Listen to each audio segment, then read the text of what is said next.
Welcome to my channel tutti frutti cooking. Subscribe कीजिए channel को, bell का icon press कीजिए। इस तरह से तमाम नई आने वाली कुकिंग वीडियोस आप तक सबसे पहले पहुंचेंगी। अस्सलाम वालेकुम।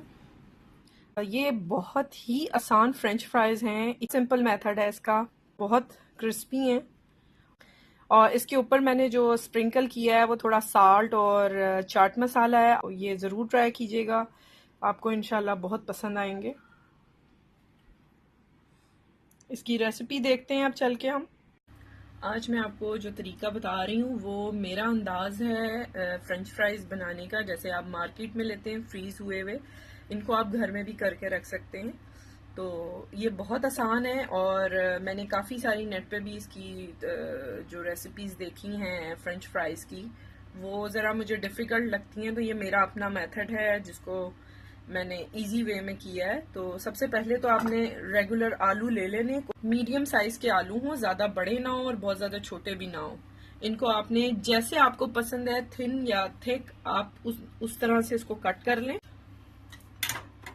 ये मैंने फ्राइज जो हैं ये कट कर लिए हैं। अब मैं इसका नेक्स्ट आपको स्टेप बताती हूँ।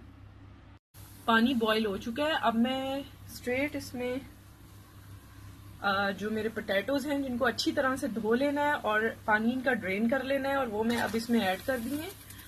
और ऐड करते ही मैं चूल्हा बंद कर दूंगी।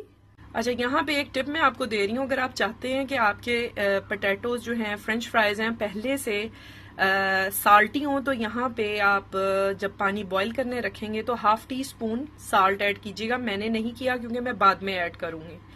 तो अब मैं आपको इसको ढकूंगी फॉर 5 मिनट्स। चूल्हा मैंने बंद कर दिया है और उसके बाद मैं आपको 5 मिनट के बाद दिखाती हूँ। इसको मैंने बिल्कुल ड्रेन कर लिया है और जैसे ये ठंडे होते हैं तो मैं इसको प्लास्टिक जिप लॉक बैग में डाल के और फ्रीज करूंगी। और जब भी चाहिए हो आप इसको निकालें और थॉ करें, यानी कि डीफ्रॉस्ट करें और तल लें। इसको दोबारा से आप फ्रीज ना करें। जब एक दफा ये नरम हो जाएंगे तो आपने इसको सीधा फ्राई करना है, इसको दोबारा से फ्रीजर में नहीं रखना, ठीक है।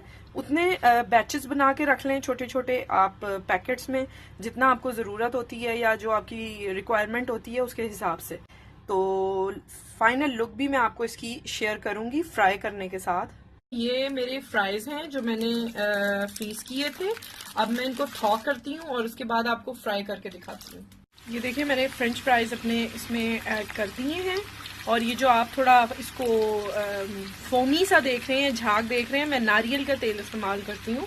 तो उसके अंदर शुरू में ये थोड़ा सा बबल्स बनते हैं इस तरह के।